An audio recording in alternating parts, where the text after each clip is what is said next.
오늘의 메인 타이틀인데 사실 지금 윤석열을 뒤에서 서브하는 사람은 조선일보에 가깝습니다. 그러니까 지금은 조선일보 그러니까 윤석열과 누가 가깝냐 요 경쟁 같아요. 사실은 윤석열을 좋아서라기보다는 소위 말하면 반문 정치인 중에 누가 대통령이 될 가능성이 높냐의 이 싸움인 거잖아요. 근데 지금 이야기가 나오는 거 이제 와서 보니까 예전에 했던 말들을 들어보니까 윤석열은 진짜로 대통령이 될 꿈이 있었다 이런 거고.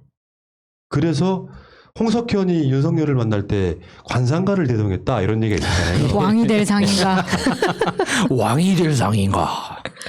그러니까 윤석열을 중심으로 조선일보 등이 이렇게 지금 움직이고 있는 거죠. 최근에 방사문이 메시지 하나 이상한 건 냈지. 문재인 정부 비판하는 메시지. 근데 이례적인 거거든요. 그 신문의 날인가 행사 때 문 대통령이 직접 방사문 앞에서 조선일보 등에 대한 이야기를 막 한 적도 있었어요. 2년 전에. 예, 예. 그 방사문이 뭐 문재인 정부를 비판하는 그러면서 지금 윤석열 띄우기에 들어간 그런 모양새고요. 조선일보를 좀 역사적으로 보자면 희한한 구조에 놓여 있는 애들. 천황폐하 만세 부르다가 해방이 되고 나서 김일성 장군 만세. 6.25 때는 그랬던 자들이 예, 예. 다시 박정희 전두환 찬양가를 부르다가 민주정권만 되면 민주정권을 헐뜯다가 박근혜가 간당간당해 위험해 이럴 때는 금방 돌변해가지고 박근혜 끌어내리는데 앞장섰다가 예. 다시 민주정부가 되니까 대통령은 우리가 만들 거야. 오죽하면 조선일보 사주들을 밤의 대통령이라고 하겠습니까? 근데 그 뿌리는 어쩔 수 없는 것 같아요. 그러니까 10년 후반에 그 조선일보가 처음 창간됐을 당시에는 방간회가 아니었잖아요. 그러니까 그 다른 사람이 그 만든 신문을 팔고 해가지고 중간에 인수한 게 이제 방간회가 인수를 한 건데 그 방간회는 그 당시 이제 그 광산부자였어요. 그러니까 금광을 찾아가지고 이제 광산에서 금을 캐서 이렇게 떼부자가 된 케이스였는데 그 돈만 많으면은 우리나라에서는 인정 못 받잖아요. 미국에서는 돈만 많아도 다 인정해 주지만 우리나라는 그게 아니잖아요. 그러니까 사회적으로 인정받고 싶어가지고 그 당시 매물로 나왔던 게 조선일보에서 그냥 하나 산 거예요.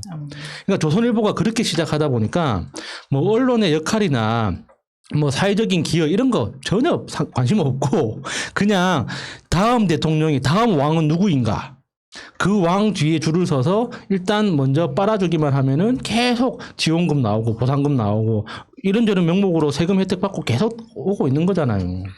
그렇게 하다 보니까 지금 현재 그 조선일보 그 방간회의 선산이 용산부대 안에 있지 않습니까? 그러니까 그 사람들은 차례 지낼 때 용산부대로 가요.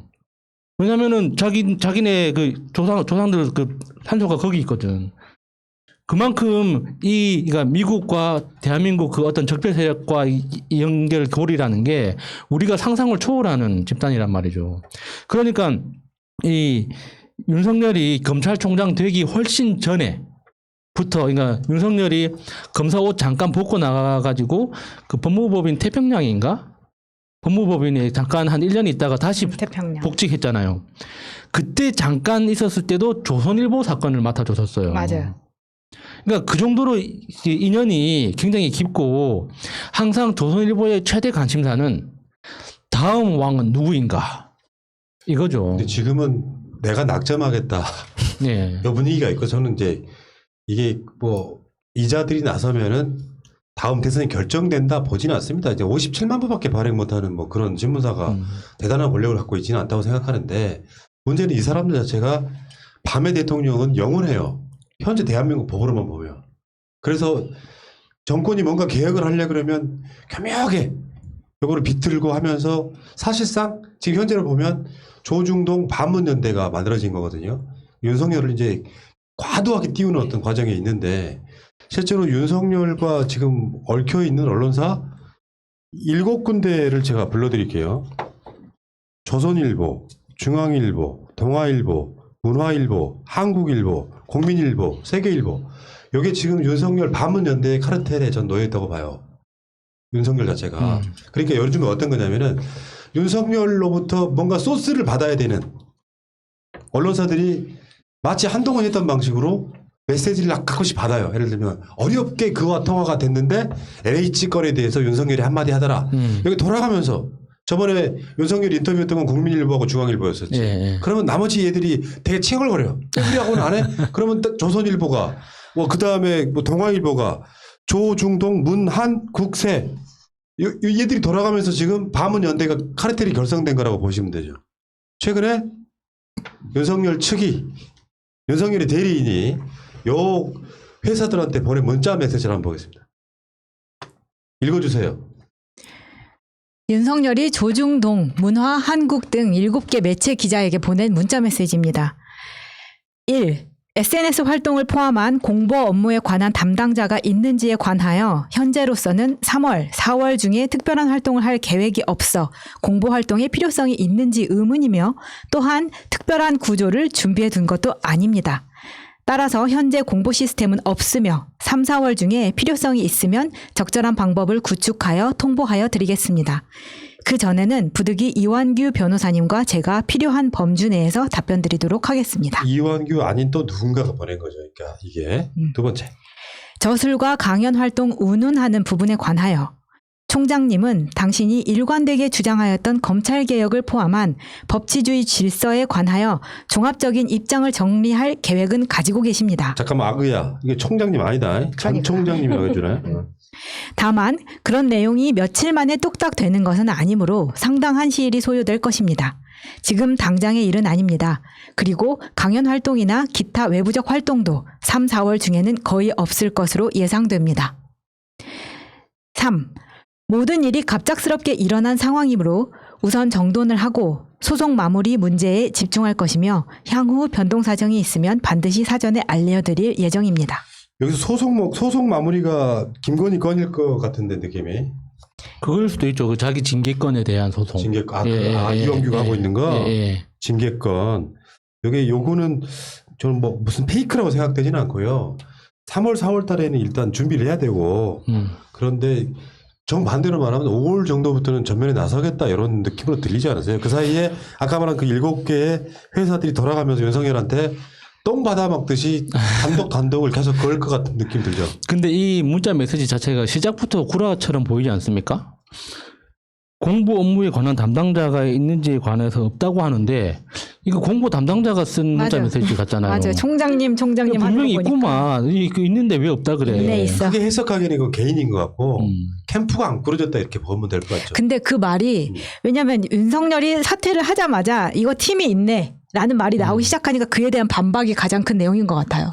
그런데 사실 이 팀이 있다는 말이 윤석열한테는 또 치명적인 게 이게 임기 중에 준비를 했다는 이야기가 될 수 있기 때문에 이런 식으로 반박을 하는 것 같은데 팀이 있다는 것은 맞아요. 지금 기정사실화 되는 것 같고. 아, 역시 태영 총장님 분석 얘기한데. 거기에다가 그 지금 징계건에 대한 소송 있죠. 이걸 취하해서 자기가 사퇴를 했던 그날로 그러니까는 사직한 처리가 돼야지 자기가 그러니까 대선 출마의 시스템이 딱 갖춰지는 거예요.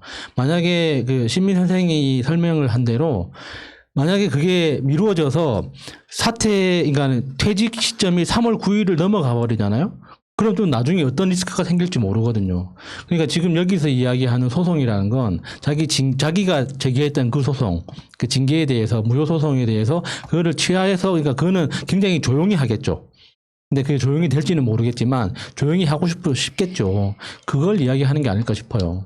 저는 이제 이런 측면도 있다고 봐요. 그러니까 지금은 조중동 등이 일제히 나서가지고 윤석열 대권 주자 만들기 돌입했고 이 흐름에서 윤석열이 빠지긴 좀 힘들어졌어요. 그러니까 아까 말한 그 7개 회사 중에서 세계일보 같은 경우는 오늘 이런 보도를 했잖아요. 윤석열 LH 사태는 공정한 게임 룰 조작한 것이다. 청년들 절망할 수밖에 없어. 잊혀지는 윤석열을 지금 어떻게든지 간접적으로 어렵게 통화가 됐다는 방식으로 해가지고 띄우고 있는 상태. 이게 이제 조중동, 조선일보 등이 앞장서면서 윤석열이 내린 메시지 하나하나마다 상당히 공정한 듯하게 마치 그 불공정 이런 것들을 윤석열이 깨부시는 어떤 정의 사도처럼 이미지화시키는 그 공간에 그 시점에 놓여 있다 이렇게 보면 가장 정확할 것 같죠. 근데 저는 이게 조중동에 약간 진짜 보수 쪽에서 대선 후보가 나오질 않으니까 일종의 시간 벌기용으로 윤석열을 말로 쓰고 있지 않은가 하는 의심도 들거든요. 왜냐하면 그 말로 쓴다는 게 사실 말이 좋아서 말이지 그냥 개처럼 부리는 거라고 생각합니다. 일종의 어떤 면으로는 윤석열이 되게 불쌍한 인생이에요. 일종의 소모품. 네. 이 물티슈. 그러니까 이게 본인은 어렵게 검사가 됐지만 결혼도 마음대로 하지 못했고 어쨌든 검찰총장을 만들어 주긴 했지만 이 사람이 지금 사실은 조중동에 비하면 그 배경이 형편없다고 해야 되는 거죠. 그 급이 많이 배경에 떨어지죠. 재벌이 낀 것도 아니고 그렇다고 권력형 누가 낀 게 아니라 윤석열의 배경에는 아버지가 물론 연대 교수 출신의 명예교수로 계셨었지만 그게 이 사람들 판에서는 그렇게 내놓을 만한 배경이 아닌 거예요. 그러다 보니까 조중동이 합심해서 얘 하나를 가지고 지금 굉장히 뭐라 그래야 되지? 그냥 이렇게 쓰고 있는 거예요. 흔들흔들 하고 있는 거죠. 분석을 할 때는 이제 마찬가지 분석이 예리한데 요거는 다목적 용도가 있는 거죠. 예를 들면 윤석열이 블로킹하고 있을 때 그러니까 소위 보수 세력들이 흩어지지 않고 있을 때 누군가 커오면 그 사람을 바꿔치긴 할 수 있는데 현실적으로 대선 후보라는 게 어느 날 갑자기 나타나는 게 아니에요. 그러니까 결론적으로는 윤석열이 대선으로 고할 수밖에 없는 구조에 대한 구도자가 갖고 있다고 봐요. 그래서 이 구도가 지금 조중동 아까 뭐 문화한국 세계 이렇게 걔네들의 기성 언론하고 그 싸움은 대한 언론과 국민들이 가지고 있는 SNS 이걸로 붙게 되지 않을까라는 생각을 합니다. 그래서 지금 조중동이 우리가 57만 부밖에 안 된다고는 하지만 일단 TV로 케이블로 나가는 것에 대한 파워가 있기 때문에 그 30%의 지지율을 유지해주는 가장 핵심적인 역할을 하고 있거든요. 거기에 이 사람들의 언론이 가지고 있는 힘하고 돈이 가지고 있는 권력 이걸 가지고 이번 판에서 한번 대차게 붙어보자. 이렇게 나오는 거거든요. 거기에 윤석열이 너무 적절한 말인 거예요. 그러다 보니까 이러면 어떻게 되겠습니까? 어떻게 싸워야 되겠습니까? 새날을 키워줘야 되는 것밖에 안 되는 거예요. 그러니까 기승전 새날인가요? 그러니까 유튜브 기반에서 지금 뭐 우리가 유튜브의 채널을 가지고 있지만 유튜브도 그렇게 호의적으로 우리를 대하지 않는 입장에서 이 대한 언론을 어떻게 키워야 될 것인가에 대한 대책이 있어야 된다는 거죠. 야 이게 지금 주먹 이거 엄지척. 최고인데. 좋아요 누르란 소리예요. 이게. 자, 아무튼 지금 그 조중동 입장에선 윤석열이 아주 마땅하고 괜찮은 대선 후보라는 소리가 아니에요. 사실은 약점이 너무나 많은 사람인데 윤석열 지금 이미지와 작업이 들어갔죠. 그러니까 막 LH 건이네 뭐네 계속 지금 윤석열의 메시지를 어떻게든지 흘리고 있거든요. 밤에 대통령이 만드는 낮에 대통령 여러분들 꿈깨라고 하십시오. 요거는 이따가 다른 방식으로 분석을 또 해드릴게요. 여기까지.